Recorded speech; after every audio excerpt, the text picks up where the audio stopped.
سلام نازش و نوازش خدا، سلام پیام جاودان زندگی، سلام پایی که از خورشید رسته، سلام ای آمدنهایت خجسته.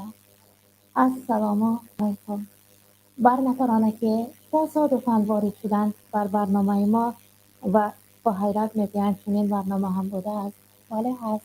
پرنده های مهاجر نام دارد و هر هفته روز سه‌شنبه در همین اسنا صدا میگوید ساعت 18 با وقت مسکو. سلام بر نفرانی که پیوسته برنامه را گوش میکنند و سر هر هفته انتظار روز سه‌شنبه هستند که بر وقت در ساعت 18 وقتی مسکو شود وارد شوند گوش کنند. در وطن عزیزمان عین حال پی افطار هستند مردم. در کشورهای ما آمادگی بر آن میبینند و 2 روز است هنوز که فیض و برکت رمضان شریف در همه جا گسترده است. واقعا یک روز ماند، با امروز 2 روز است که یک ماه پرفیض و سخا، یک ماه پر نور و ضیا میگذرد. باز هم یک ماه پرفیض و ضیا میگذرد، باز هم یک ماه پرفیض و سخا میگذرد.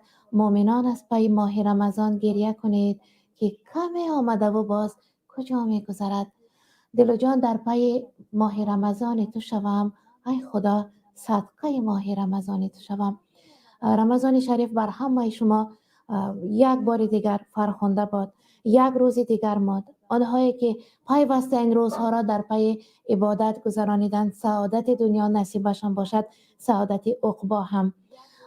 این ماه امتحان را با موفقیت از سر گذرانیده ها، هم در تناول روزه داشته ها، هم در گفتار و کردار و رفتار و معاشرت، در این همه رمضان را رعایت کرده ها را میگویم روزه داشتهتان را الهی خداوند قبول کرده باشد. خب برنامه پرنده های مهاجر است. امروز ما خود را شناس ملت گفتیم، یعنی خودشناسی ملت نام گذاشتیم.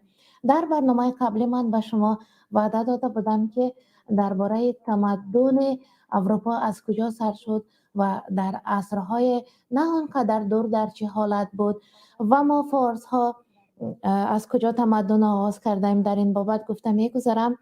موضوع خیلی جالب هم هست و وعده خود را وفا کردیم. همین روز همین موضوع را پیش گرفتیم، چون آگاه هستید همه شما که این برنامه ادبی و فرهنگی است و گاه گاه سر میخلیم بر در دیوار سیاست هم و زندگی خود سیاست است. به خدا یک شنونده عزیز ما این نکته را خیلی خوب شرح ندادد. خودشناسی ملی، خود را شناس ملت نام گذاشتیم برنامه را. فارس، تاجیک، هنوز تا رجوع دین مبین اسلام و تا رسیدن قدم مبارک اسلام بر این سرزمین فارس ما تمدن خیلی بای و غنی هم داشتیم.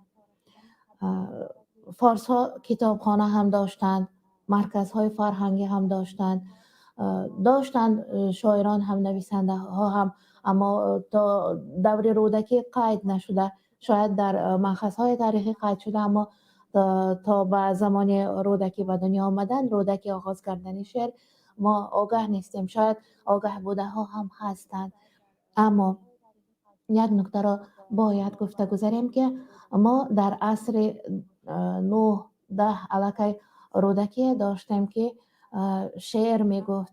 شعرهایش سرشار از محبت هم بودن، ترنم محبت هم، ترنم زیبایی های طبیعت هم، ترنم درستی ها در راه زندگی و انکار نادرستی های آن، گفتار حقیقت، آزادی وجدان و ایمان، این همه در شعرهای رودکی ترنم می شدند علاقه. اما ما که در عصر 10-11 این همه 9 علاقه بزرگی ها را در کلام و در ادبیات خود داشتیم. اروپایی که امروز خیلی افتخار میکنیم، هوس هم میکنیم از تمدن شد، در عصر 14-15 در چه حال بودن در رفت برنامه گفته میگذاریم. امروز گفتن میخواستم برای شما درباره اعلامیه حقوق بشر، کنستیتوسیا گفتن هم ارزنده است. امروز با نام کنستیتوسیا میشناسیم و کوروش کبیر اولین اعلامیه حقوق بشر را ترتیب داده بود و کوروش کبیر 539 سال قبل از میلاد اعلامیه حقوق بشر را نوشته بود. آن وقت دفتر کتاب نبود، چنانه میدانید شما، اوستا هم در پوست گاو نوشته شده بود و در سنگ تخته ها، در درختان نوشته شده بود. اما اعلامیه کوروش کبیر در یک گل سیلندر مانند بود که نوشتجات هم در گل بود. شاید با موی حیوانات آن را استوار نگه داشتند. اعلامیه در همه چیز نوشته بود. تا حالا در آثارخانه ها وجود دارد، رسمش هم هست. اگر شما در ویکیپدیا نوشته اعلامیه حقوق بشر نوشته از کوروش کبیر جستجو کنید. 539 قبل از میلاد. اکنون کوروش کبیر اساسگذار دولت هخامنشیان است. اگر شما یکمین کنستیتوسیا، یکمین اعلامیه کی ترتیب داده شده است گفته در ویکیپدیا جستجو کنید، درباره کوروش کبیر نمی براید. شما فقط کوروش را جستجو کنید یا اعلامیه حقوق بشری کوروش کبیر نویسید می براید. اما اولین کنستیتوسیا را جستجو کنید سال 1215 در انگلیا ترتیب داده شده است گفته جواب میگویند، یعنی آگاه نیستند. ما چقدر قبل از چندین عصر قبل از انگلیس ها علیه کنستیتوسیای دولتی خود را داشتیم. معلوم که علیه تا جای ترقی کرده بودیم. شناسید خود را، ما کدام ملتیم، کدام خلق هستیم. سال 1783 ابن عابدین، یک محقق بزرگ، یک محدث، حدیث شناس بزرگ که چندین کتاب از او باقی است تا امروز، او هم درباره حقوق انسان کتاب نوشته که وابسته بر حقوق شرعی انسان است، از روی شریعت اسلام است. ابن عابدین نوشته. این را هم اولین کنستیتوسیای مسلمانان میگویند و 1783 نوشته شده است. سال 1783 به دنیا آمده است ابن عابدین و این کنستیتوسیا در دوام عمر او نوشته شده. اکنون برای شما گفتنی هستم که چقدر ما یک ملت تاریخ و تمدن کهن داشته هستیم. تمدن آریا میگفتند. آریایی ها قبل از میلاد هم علیه یک تمدن پیشرفته خود را داشتند. نگاه کنید، در عصر 8 ما رودکی داشتیم، عصر 9 اینقدر نوشتار بزرگ. قبل از او رودکی دقیقی بود، قبل از رودکی، قبل از فردوسی هم دقیقی بود، پیش از رودکی هم. و در عصر 8 رودکی داشتیم. عصر 10 بیرونی کشفیات های علمی کرده بود، مثلا گلوبوس اختراع کرده بود. بیرونی هم ریاضی شناسی بزرگ بود، هم فیلسوف بزرگ، هم استرونوم، ستاره شناسی بزرگ بود. گلوبوس را وقتی که زمین کره شکل گفت، بیرونی هنوز در کشورهای اسلامی، این همه روس‌ها و بلاروس‌ها و اوکراین‌ها و دیگر ملت‌های تابع اسلامی، اینها تا این درجه دوره ترقیات نرسیده بودند. اولین کتابخانه فارس ها را وقتی که آمده دیده بودند، از اروپا، از کشورهای روس آمده دیده بودند، کتابخانه فارس ها را گفته بودند در ما فقط یک کتاب وجود دارد، دیگر اگر کتاب پیدا می شود با اجازه همان عبادت معبده هایشان از مسئولان عبادتخانه هایشان پرسیده بعد مطالعه می کنند. اما کتابخانه های فارسیان پر بود از کتاب ها.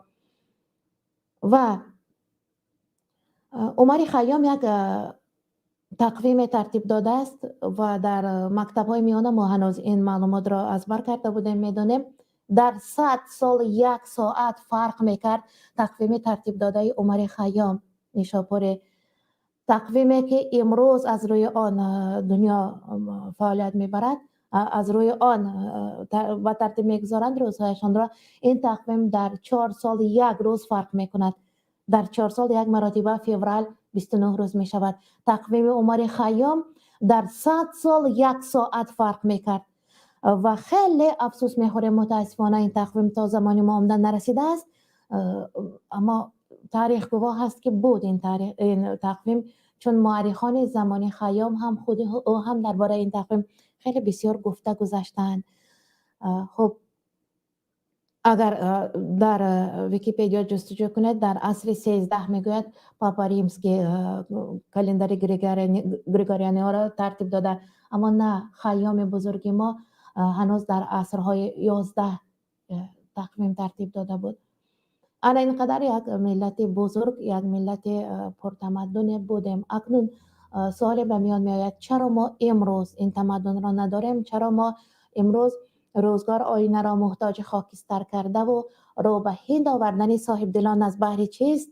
روزگار آینه را محتاج خاکستر کند. امروز ما را در بعضی کشورهای نه آنقدر پیشرفته که خود نیز در حالت نه آنقدر خوبتر از ما قرار دارند روشن و جمشید شده، چون در برنامه های پیشین گفتیم. چرا؟ یکی از سبب هایی که دور نمی رویم به نزدیکی یکان 100 سال شده نشده، این همان رپرسی استالینی است. گفتند که محو بیسوادی اما محو سوادناکی کردند. ما را از یک گنجینه نادر، از یک گنجینه که تمام بزرگان ملتمان، هم عالمان، هم شاعران، هم فیلسوفان، ریاضیدانان، در طبیبان، در با همین الفبا با حروف زیبای می نوشتند، این همه رساله های علمیهشان را، ادبیات و شعر و این همه را گذاشته رفتند. ما را از ادبیاتمان دور کردن. دور کردن از ادبیات، همین از حروفمان بیگانه کردن. گفتن محو بیسوادی اما محو سوادناکی بود. این محو سوادناکی بود. در استرافشن مرکز علم و فرهنگ، قاموس ادبی استرافشن حالا هم فعالیت میبرد.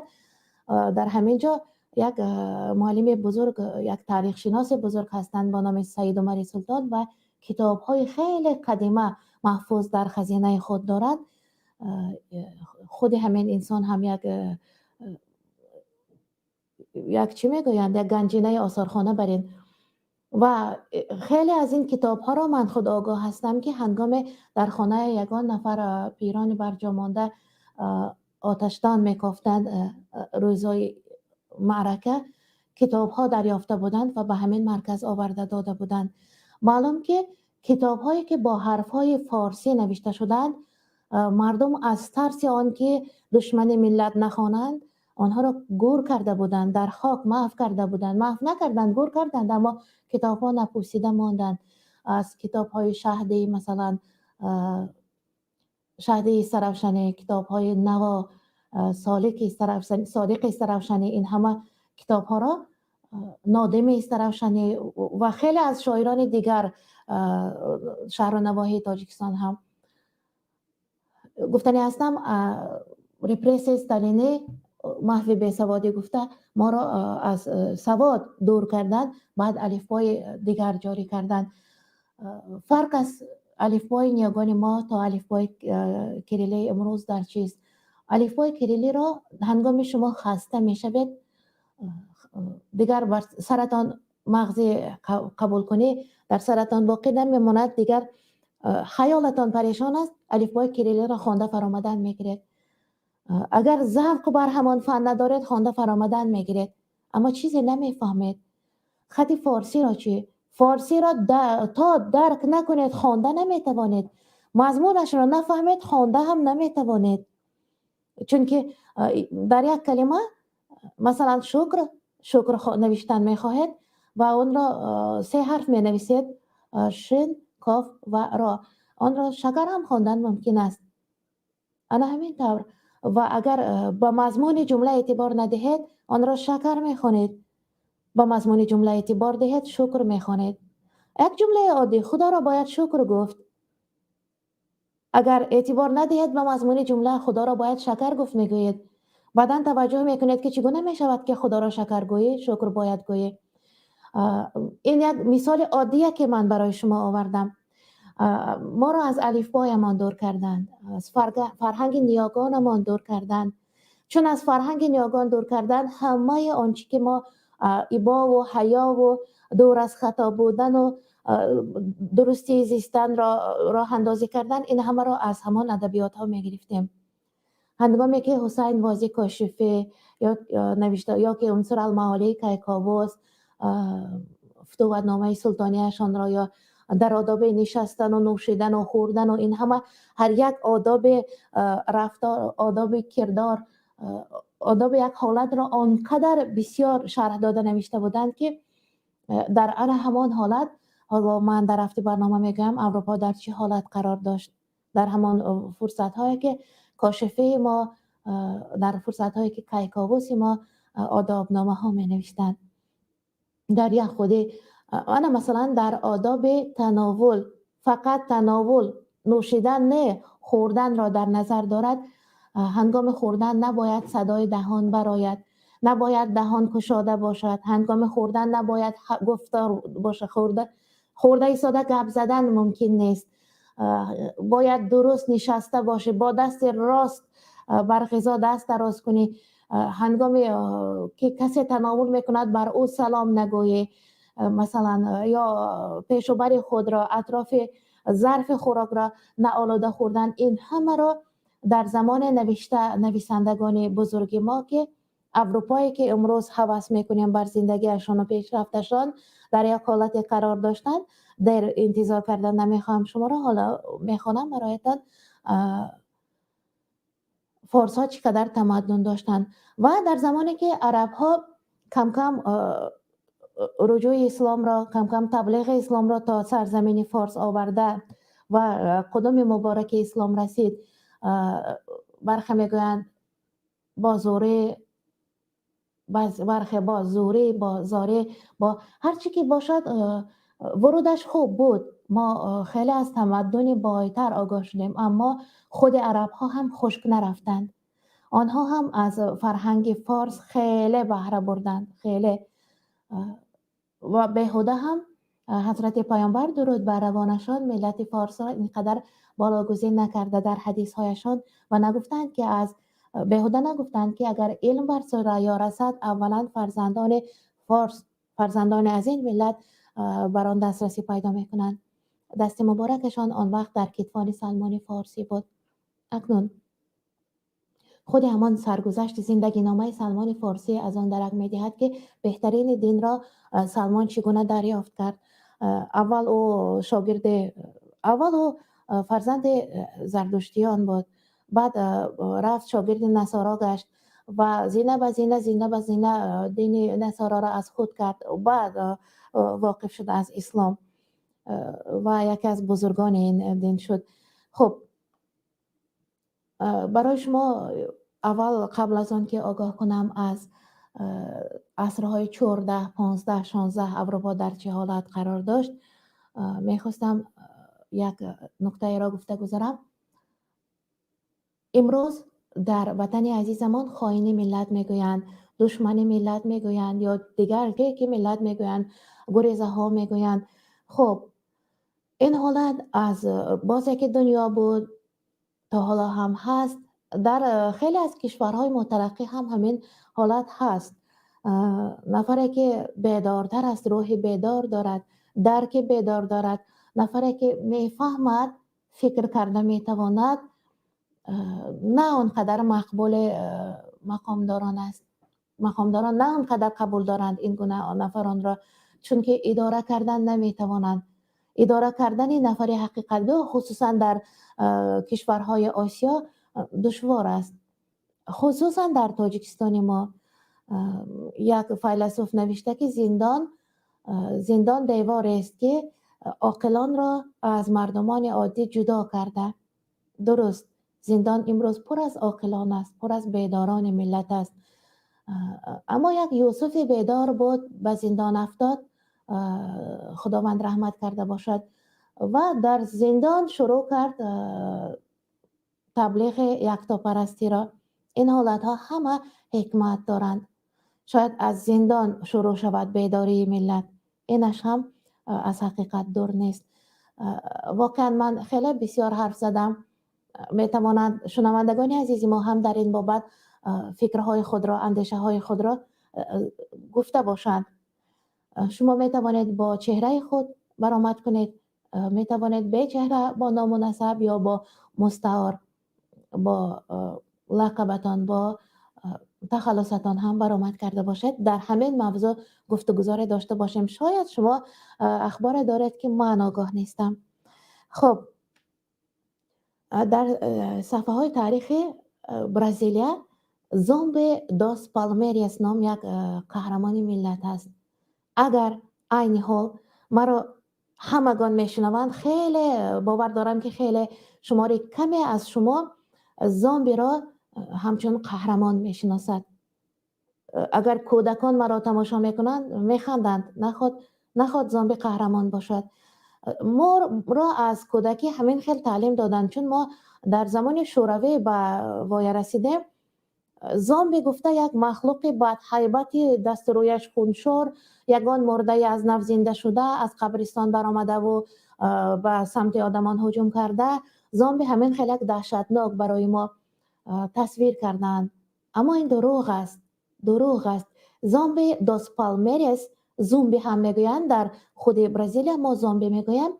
این قهرمانی است که نه کمتر از اسپارتاک در تاریخ قدیم ریمیان است، نه کمتر از اسپارتاک، نه کمتر از تیمور ملیک و بابک و شیرک و دیگر قهرمان های مایا که سپیتامین و تومیریس و نه کمتر از آنهاست.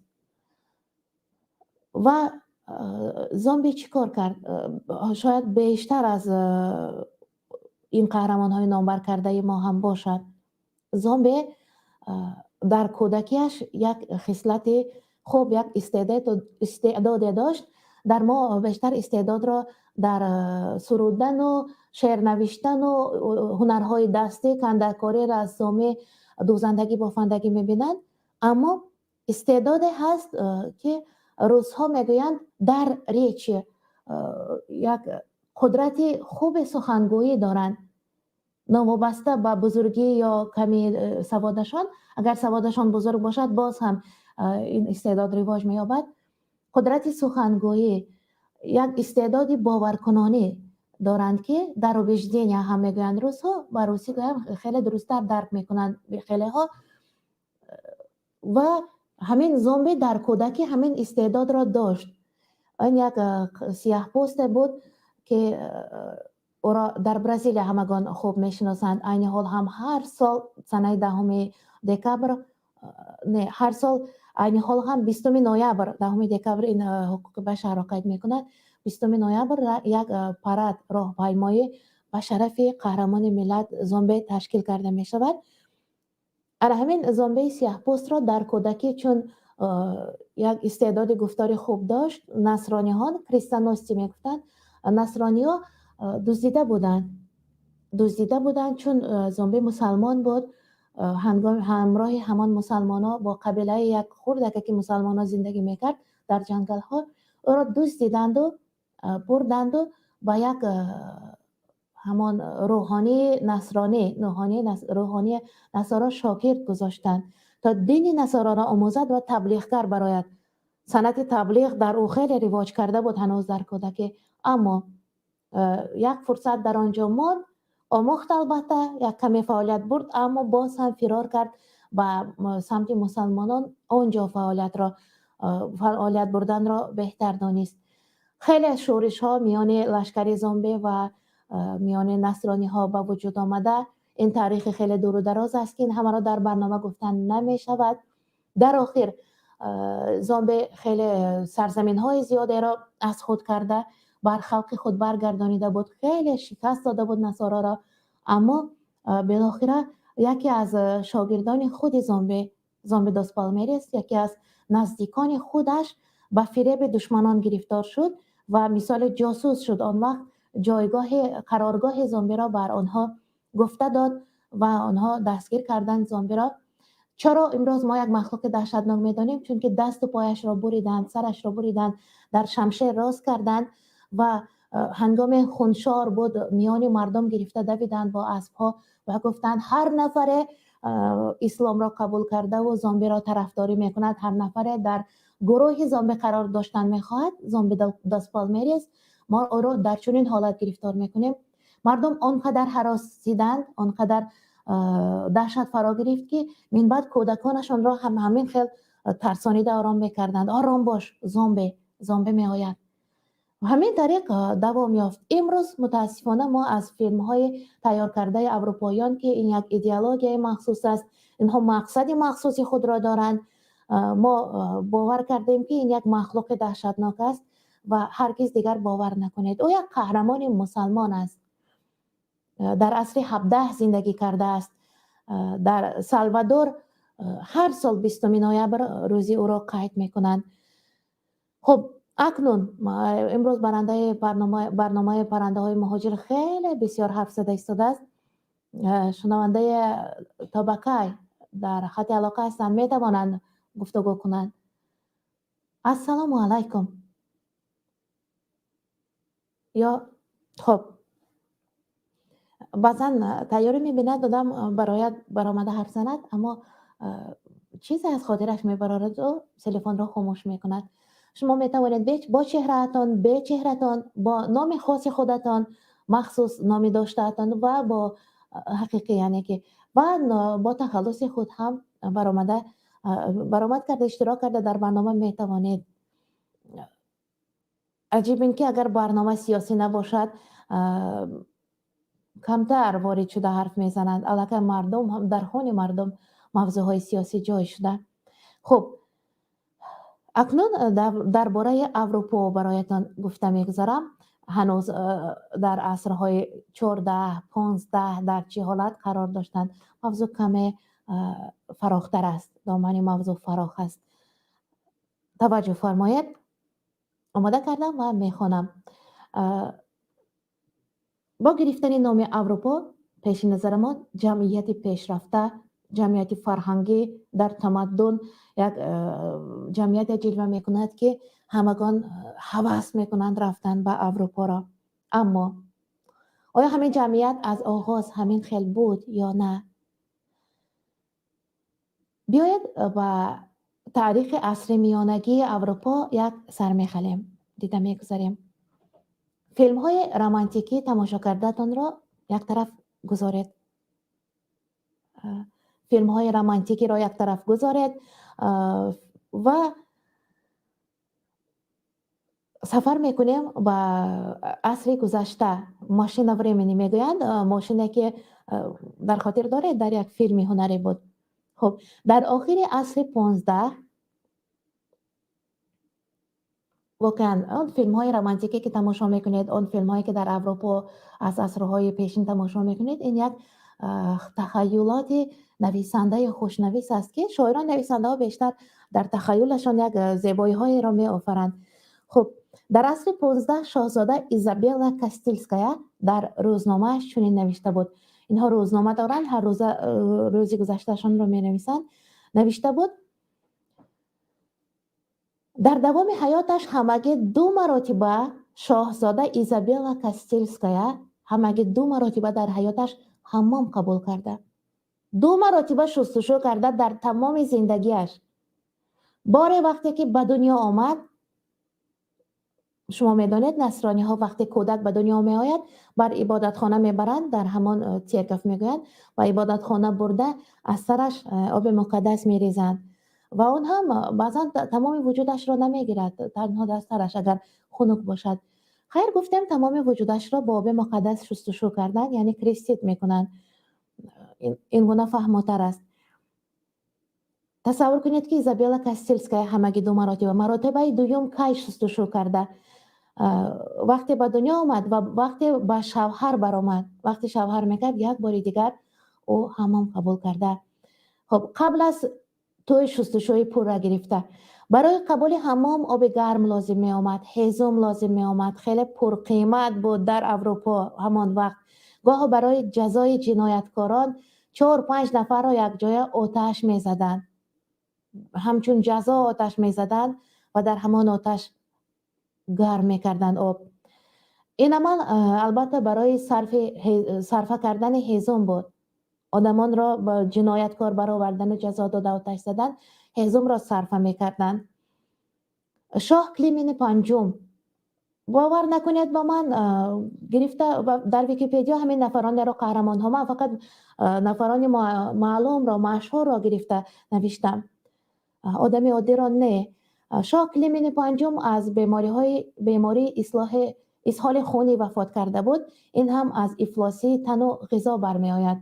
اسهال خونی بهوده نمی شود، دیزنتریا می گویند در طبیات. این از فرآمدن میکروب باکتریا ها در غذای انسان وجود می آید و وجودش اگر خیلی چرکین باشد، افلاس باشد. دختر شاه، همین شاه کلمین پنجم، از بسیار شدن شبوشک در بدنش وفات کرده بود.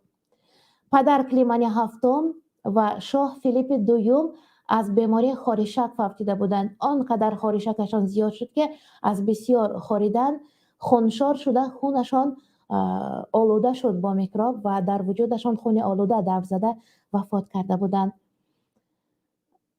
باز فیلیپ دوم را گفتم. گیورگ نورفلد از قبول حمام به خاطر عقیده دینیش دست کشیده بود.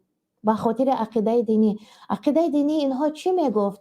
اینها میگفتند آب مقدسی که در تن تو ریخته شده است هنگام اولین روزهای به دنیا آمدنت، اگر تو حمام قبول کنی این آب مقدس را شسته میپرتایی.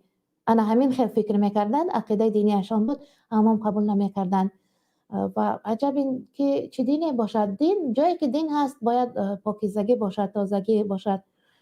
تن او با غدچه های فساددار پر شده بود، تمام وجودش، و بوی بد میکرد و خدمتگاران انتظار میشدند که سخت مست میشده از پای میافتاد، آهسته برده میشستند تنش را. انگاه گرتسوگ را حمام میداشتند.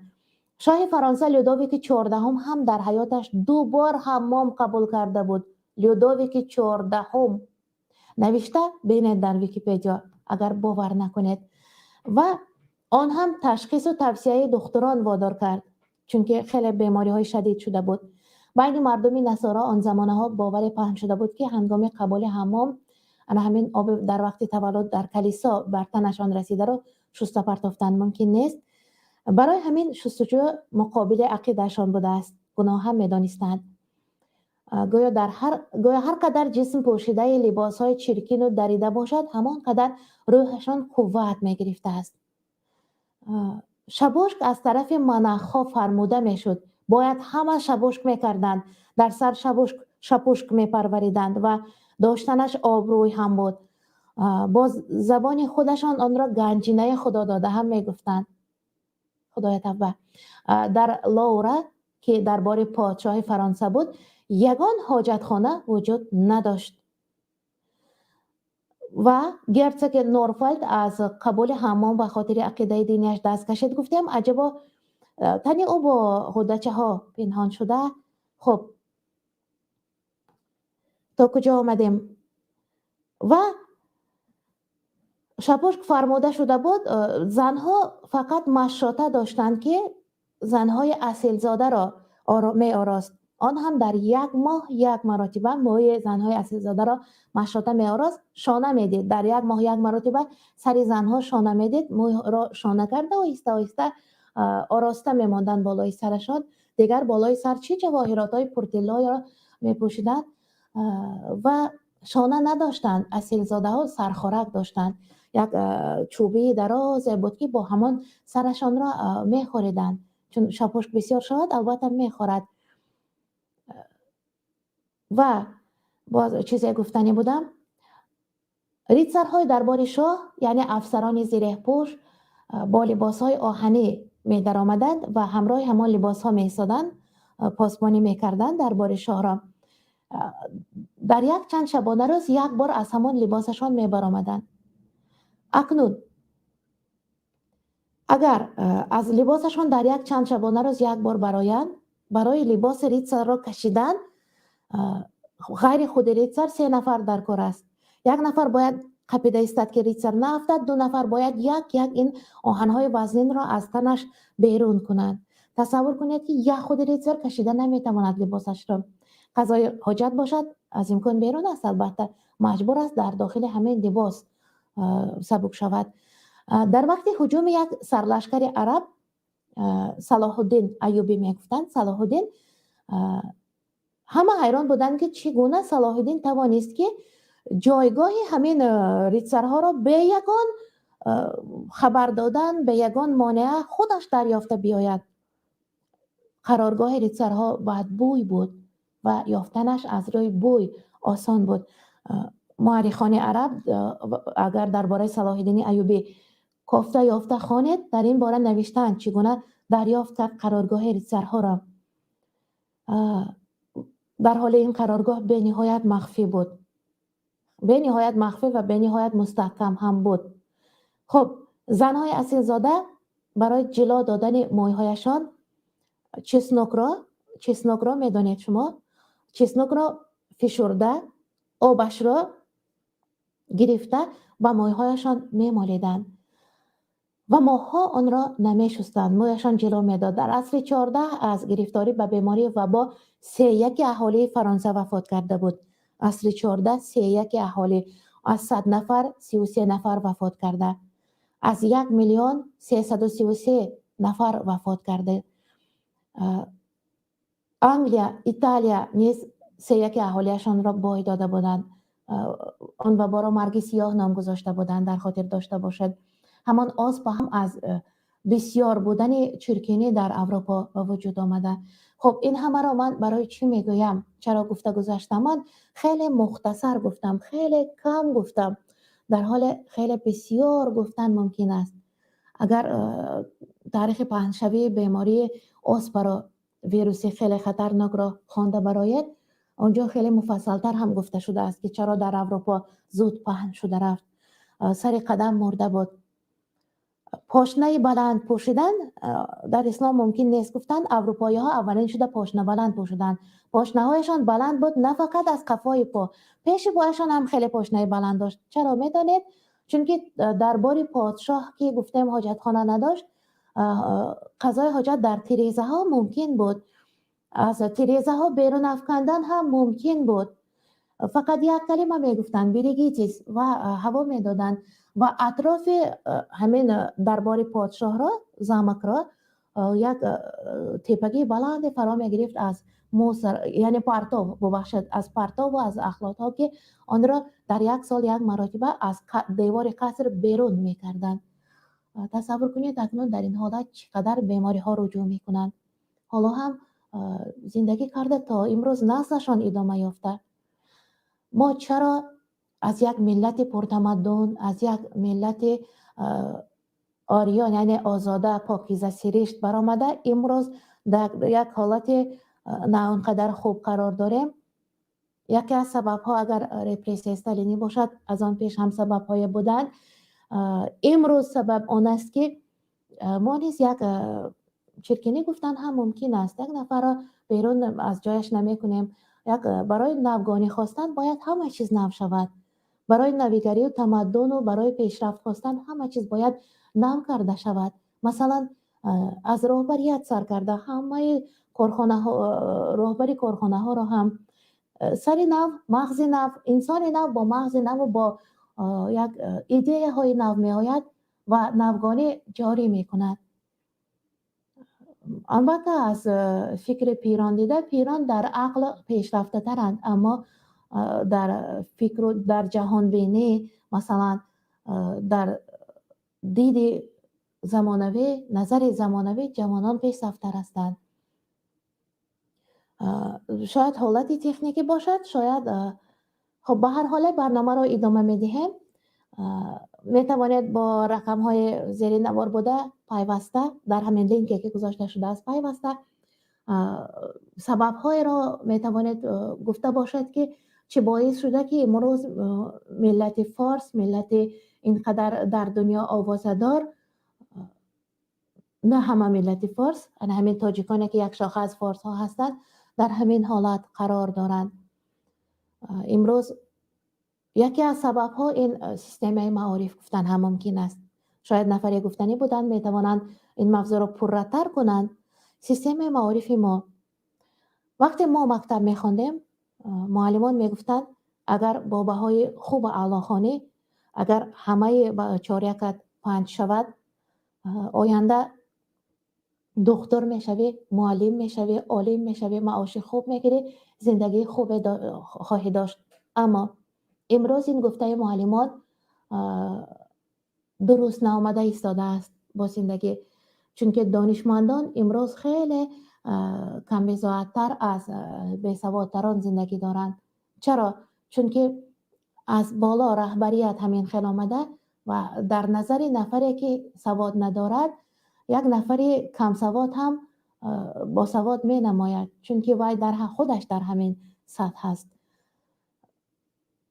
چون خودش درک درباره سواد یک فهمیش سوادناکی را هم ندارد، معنویات و مدنیت را هم ندارد، فهمیش تمدن را هم ندارد، از سیاست خودش درست بهره نبرده، درک درستی سیاسی ندارد.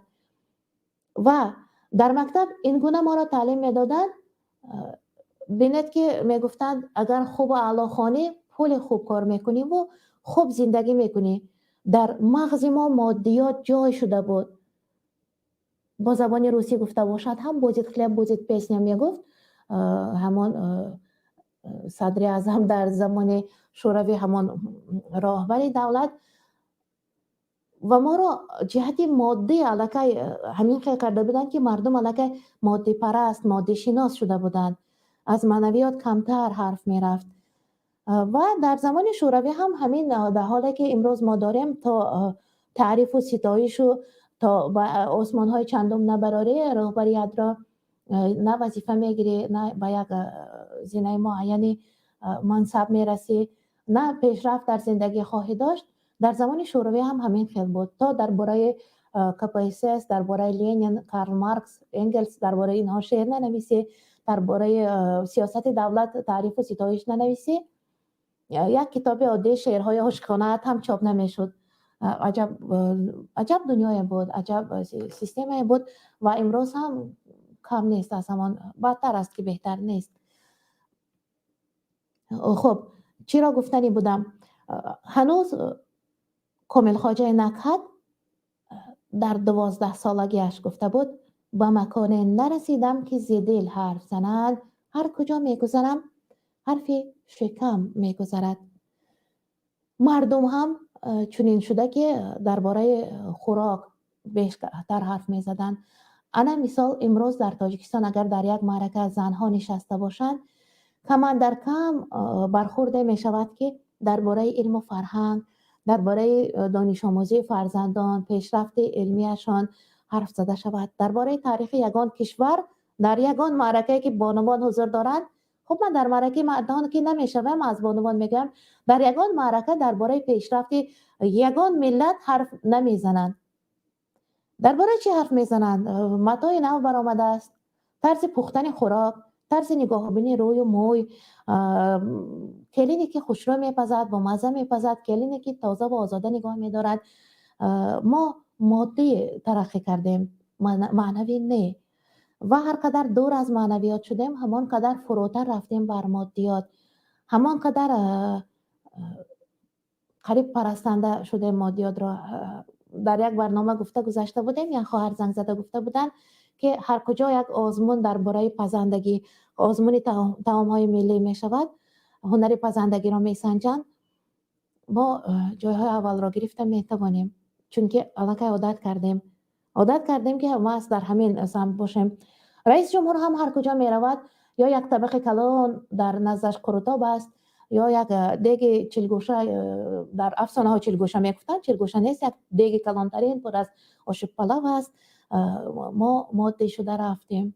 انا همان گفته کامل خواجه نکهت که پسرچه 12 ساله گفت هر کجا رفتیم حرف شکم شد، حرف شکم رفت.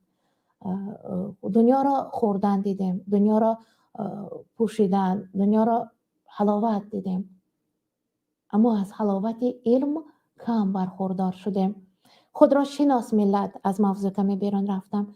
چرا امروز چون این نام گذاشتم؟ تا که میخواستم ملت شریف ما از آگاه باشند که کی بودند. امروز در اروپا رفته زندگی کرده، در حیرت مانده تمدن آنها امروز چرا خیلی پیشرفته تر است. چرا؟ چون که آنها در دوام همین سالها، با گذشت سالها ناوگانی در زندگیشان بیشتر وارد می شود. کشفیات ها شاید بزرگترین معاش را در اروپا، کلانترین معاش را معلمان می گیرند. در ژاپن مثلا معلمان می گیرند. در ژاپن وقتی که در حالت پسترین آمدن مردم تماما قشاق شدند، رئیس جمهورشان برآمده گفته بود که کمک کنید به من و از مردم کمک پرسید. آنچه که مردم خردترین گنجینه داشتن برآورده دادند و سرمایه دولت تشکیل شد، برگردانیده داد این همه را، با فایزش بیشتر برگردانیده داد. اما از آغاز تأسیس یک دولت پیشرفته رئیس جمهور ژاپن معاش معلمان را زیاد کرده بود. که درآمد کشور را به سمت معارف سر داده بود. در ما این گونه نیست. در ما معلم بیچاره معاش میگیرد، به زور روزگذر میرسد، در زندگیش معاشش روزگذر میرسد، تا پر را تامین کردن نمیتواند.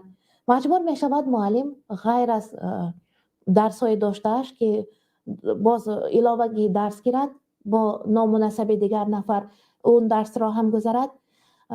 مجبور می شود معلم که صنفخانه ها بیشتر طلبه داشته باشند، در حالی که معلم فقط قدرت با 13 نفر درس فهمانیده توانستن و از 13 نفر پرسیده گرفتن دارد. یک معلم زیاده از 13 نفر زیاد است. در دهات تاجیکستان 30 نفر زیاد می نشینند در یک صنف. همه آنها درک نمی کنند معلم را و همهشان نوبت نمی رسد که گوش کنند. اینجا اگر پیام هم نوشتید در باب برنامه، در باب موضوع من میخوانم، البته پیامک های شما را هم، SMS پیام شما را. باز چی سیستم تعلیم ما را آموزانیدند، اما نظروی، عملا نه. 11 سال مکتب خوانده برآمدیم. من معلم بودم، 900 سامان بود معاش، هم 900 سامانی بود نوشتند اوتر. خب 900 سامانی معاش میگرفتند. اکنون یک خلطه آرد 250 بیشتر و روغن، یک خودی آرد و روغن و کمی سبزوات، باقی یک خانه فرزندش چی میپوشد، با کدام پول میخواند. خواندن که هم مبلغناک است. عملا بعد 11 سال مکتب خوانده برآمدنمان، از خود مکتب یگان نفر صاحب کسب شده نمی براید. در دولت‌های اروپا چه خیلی است؟ تا صنف پنجم خواندن، آنها رو به رویه جدا میکنند. از صنف دوم جدا میکنند.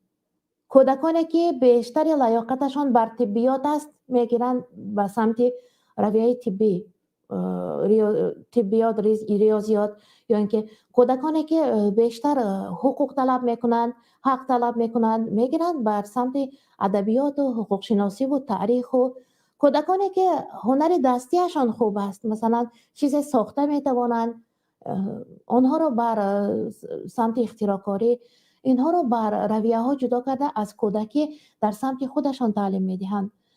یا خود صنف 10-11 مثلا چقدر فن داشتیم. الگبرا و ابتدای آنالیز بود، بیولوژی عمومی بود، فیزیک بود، شیمی بود، گیومتری بود، ادبیات جهان بود، زبان مادری و خیلی دیگر فن ها که جغرافیا و دیگر نه، جغرافیا را در 11 هم نمیخوانند، البته فن هایی که در زندگی کار نآمد برایمان. ما عملا چیزی آموخته نبرآمدیم. انا دختری تاجیک را صنف 11 را ختم کرد، به شوهر میدهند. شعرهای از یاد کردهش، فرموله فیزیکی از یاد کردهش، فرموله ضرب مختصری از الگبرا از یاد کردهش. برای سرخ کردن پیازش در داخل دیگ هنگامی که گاز خاموش شد، آتش خاموش شد، کمک نمی کند. او باید جهت کسب هم از مکتب خیلی آموخته شده می برآمد. درس تعلیم مهنت داریم، اما یگان نفر از مکتب دوزنده ماهر شده نمی براید. ما محفل های بافندگی در مکتب ها داریم، یگان نفر بافنده گلدست شده از مکتب نمی براید. چرا؟ سیستم تعلیم عجب یک راه اندازی شده، عجایب راه اندازی شده که ما فقط میخوانیم، رفته میگویم با معلم بها میگیریم و اشتیاق بها، ذوق بهاگیری، ما یک فنتی بها شده میمانیم. اگر بهای پستر گذارد معلم خرخشه میکنیم، آن را تلاش میکنیم، بهای 5 میگیریم، اما از 5 گرفته همان چی فایده گرفتیم نمیدانیم. هستند کودکانی که اهل علم بودن نمیتوانند، از آنها اهل علم نمیبراید، اما کاسب خوبی میبراید، اختراکار خوبی میبراید. نه همه آن ثروتمندان دنیا اهل علم هستند، نه همه معلومات عالی دارند، برخی معلومات میانه پر هم ندارند. اما کسب هم یک شاخه علم است. کسب هم یک شاخه علم است. ما در تاریخ خود رسام بهزاد داشتیم. رسام چقدر شاگردان بسیاری هم داشت. یک کتابخانه داشت که هم کتاب ها آنجا بودن، هم صنعت تصویری، اثرهای تصویری بودند. امروز در کتابخانه های تاجیکستان اثرهای صنعت تصویری را شاید کم در کم بخورید. من در شهر خودم ندیده بودم، در ولایت هم ندیده بودم، در ولایت سوخت شاید باشند و من ندیدم. خب ما داشتیم در تاریخ خود، اما امروز از مکتب یک رسام بزرگ هم نمی براید. آنقدر میخوانیم 11 سال عمرمان بیهوده سپری می شود. اگر شاید همین سیستم تعلیم را دیگرگون راه اندازی کنیم، دیگرگون یک برنامه ترتیب داده باشیم که راه اندازی شود، برنامه ترتیب دهیم که در همان خود مکتب این همه را جاری کنند، هم آموختن کسب و کار و هم دیگر علم و دانش فرا گرفتن. و اگر همین خیلی یک سیستم در خود دولتداری هم فرا رسد که در خود دولتداری هم سیستم راه اندازی شود که عالمان، اختراعکاران، نوآورها بیشتر برخوردار از دستگیری باشند، شاید پیشرفته باشیم. اما برای این باز هم میگویم ما باید راهبری داشته باشیم که علم شناس باشد، عالم شناس باشد. یک حدیث هست کوتاهک موت العالم موت العالم، یعنی مرگ عالم مرگ عالم. وفات یک عالم وفات یک عالم است. میگویند عالمان چقدر یک گنجینه بی‌بها هستند در هر یک کشور. خب امروز کسی راجع به موضوع حرف نمیزند. 1 ساعت رساب برنامه بردیم. شاید اگر یک مدتی دیگر برنامه بردیم و نفر با در خط علاقه حاضر نشد، معذرت میخواهم، شاید موضوع را برنامه را خاتمه میبخشیم. برنامه برنده های مهاجر است. موضوع امروزه ما خودشناسی ملت، خود را شناس ملت. ما چه ملت بزرگ، چه ملت تمدن داشته بودیم، چه ملت پیشرفته بودیم. واقعا در شهر ما یک قبرستان است، کلا مناره نام دارد. میدونید چرا کلا مناره گفتند؟ وقتی که تیمور لنگ هجوم کرده تا همین جایها آمد و آنقدر خونخواری کرد، آنقدر دنیا را فرا گرفته آمده بود و فرمان داده بود برای کلاها مکافات میدهد. سربرانش خلطه های پر از کلا می آوردن. او با کله ها منار ساخته بود میگویند و یک موضع با نام کلا مناره در همینجا باقی مانده. از مناره یگان چیز نمانده، فقط از قبرستان کلا مناره میگویند، گذری کلا مناره میگویند، نام باقی مانده. و همین قبرستان را بار باران و قد یک جویبار شسته بود و من از همینجا یک دانه تیر یافتم. و درست وقتا نگاه کردم استخوان مرده ها نمودار بود و استخوان را وقتی نگاه میکنید اگر جوان فوتیده باشد دندانهایش باقی میمانند. از کاسه‌خانه سرش هم شکلش هم جوان بودن جسد را دیدن ممکن است. درست نگاه کردم خیلی جوان وفات کرده و بالای همه جسد جوان کمی بالاتر باز یک جسد دیگر که سرش بالای پای این است. معلوم که اونجا یک نفر نه چند نفر افکندن. بعد همان تیر که بالای خاک داده شسته شده آمده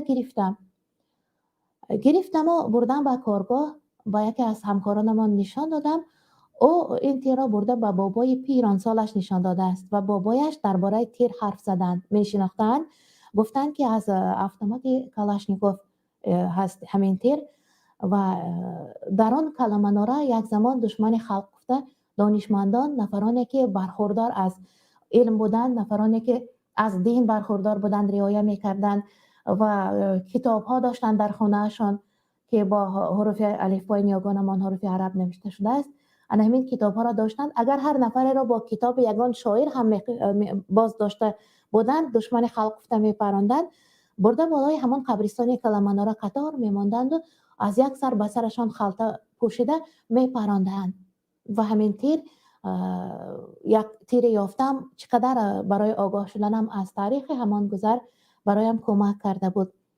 امروز هم دشمن خلق گفته نفرانی را تعقیب میکنند که از علوم برخوردارند، از بیداری آگاهند، از یک نوشتار بود: اگر بر سرانی بی سر سر می فراوردم، اگر در هوای شکرانه قرصک می زدم، اگر فضای آزاد حرف گفتن نمی کافتم، اگر سوی آزاداندشتان نمی شتافتم، حیاتی خوشگوارای می داشتم. اما دل جویای شور و شرر بود، زنده نظر بود، دل از بودن خودش باخبر بود.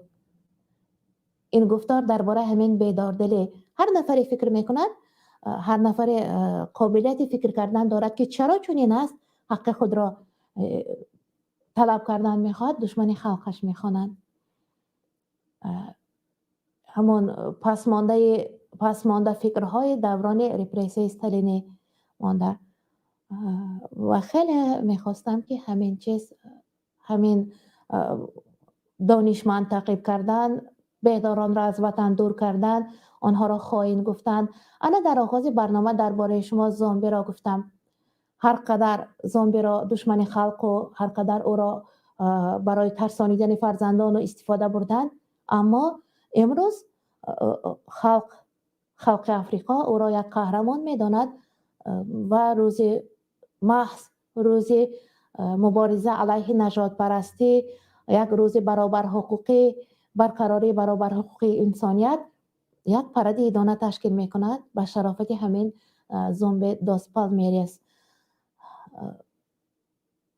یک زمان فرا می رسد که امروز دشمن ملت، دشمن خلق گفته از وطن بدر شده ها برمیگردند با سری بلند، آنها را چی میگویند، یک آنگاه اینها را پیشوا میخوانند و درک میکنند که نفرانی که خوب را زشت نشان میدهند، چراغ ظالم تا دم محشر نمیسوزد، اگر سوزد دم سوزد، دم دیگر نمیسوزد. آنگاه درک میکنند که دروغ عمر کوتاه دارد.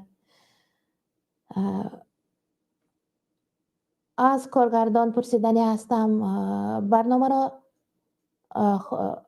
اگر با همین برنامه برای شما یگان نوگانی گفته توانستم، اگر از تاریخ ملت خود، از تاریخمان، از فرق ما از اروپایی چی ها بود کم ترکی اگر آگاه کرده توانستم، خیلی خرسند هستم. من خیلی خرسند هستم اگر برای شنوندگان عزیز اندک یک دانش معنوی داده توانستیم.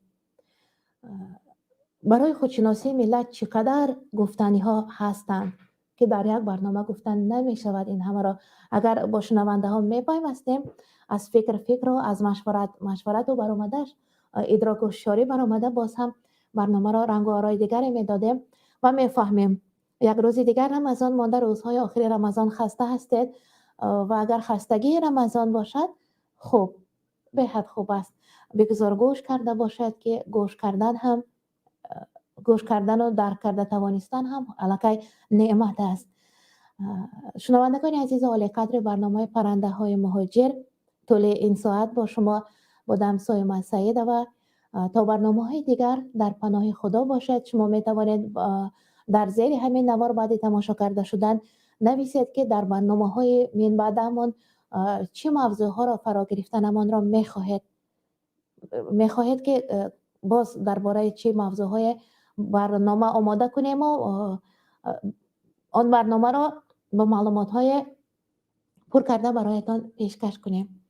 در برنامه چی نویگری های دیدن میخواهید؟ مثلا یکان نفر کارشناس را دعوت کنیم، همراهش صحبت کنیم، یا دو نفره که در دو فکر و عقیده غیر هستند دعوت کنیم و فکر آنها را در یگان بابت موضوع شنویم. فقط وابسته بر مهاجرت باشد، پرنده های مهاجر باشد. این یگانه برنامه ادبی و فرهنگی است که برای مهاجران بخشیده شده است. واقعا می توانید شعرهای خود را درباره مهاجران با ما پیشکش کنید، پیشنهاد کنید در همین زیر نوار. البته در برنامه‌های آینده می‌خوانیم. اگر شعر خیلی خوب باشد، پر محتوا باشد، آن را تهیه کرده یعنی مونتاژ کرده هم برایتان خواهم پیشکش کرد. خب ای مردم بیدار، پناهت به خدا، تا دیدن دیدار پناهت به خدا. واقعا عرفه عید آمده ایستاده مبارک باشد، عید رمضان مبارک باشد. ایمان به امان آمد، عید رمضان آمد. شیطان به فیغان آمد، عید رمضان آمد. خیر.